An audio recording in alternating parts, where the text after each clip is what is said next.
Good evening po sa inyong lahat.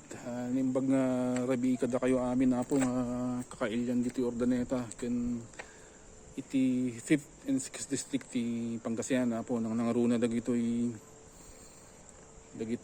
barangay officials apo. Iti pag discussion tayo tapos about Kaltas Collect program iti SSS. So ano po ang Kaltas Collect program ng SSS? Ito po ay isang grassroots program or part po ng last mile program ng SSS na kung saan we enter into a memorandum of agreement sa mga LGUs, mga national government agencies, even GOCCs po for the coverage po ng mga ng mga job order or contractual employees nila na hindi covered sa GSIS. Likewise po, ito po ay rin po, ang Kaltas Collect program din po ay isang pamamaraan through a memorandum of agreement para makover po namin ang mga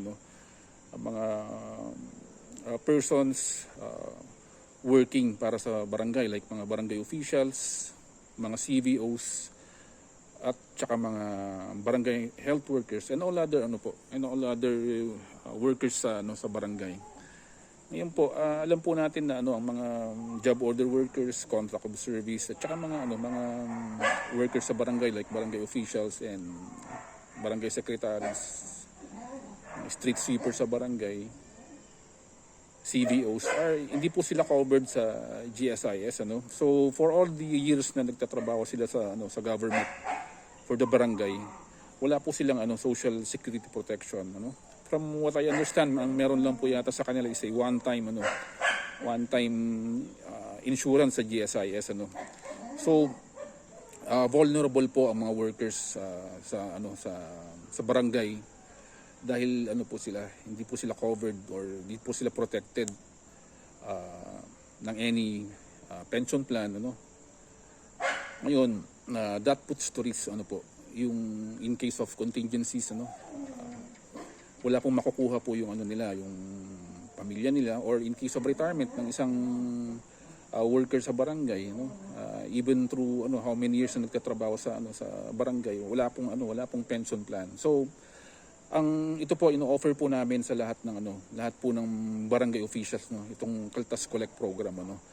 Pwede po tayong mag-enter into a memorandum of agreement sa SSS para sa SSS coverage po ng mga workers in the barangay, like itong mga barangay officials, barangay councilors, barangay captains, treasurers, secretaries, at saka mga CVOs and all other barangay workers po, para in the future magkaroon po kayo ng pension para naman masulit po ang pagsiservisyo nyo sa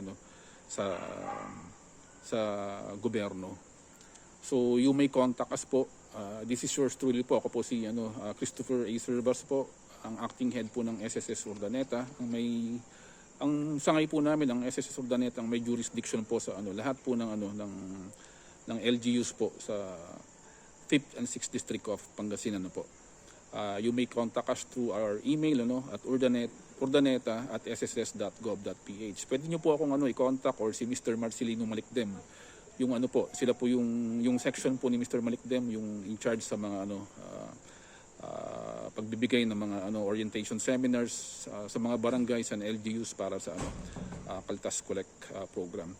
So we are appealing and proposing po na mauwa po ang mga barangay sa amin para magkaroon po ng proteksyon ang mga barangay officials, magkaroon po ng pension in the future, and magkaroon din po ng proteksyon ng kanilang mga pamilya. Good evening po, and always stay tuned po sa mga topics dito sa Walking Talks para sa dagdag kaalaman po. Thank you very much.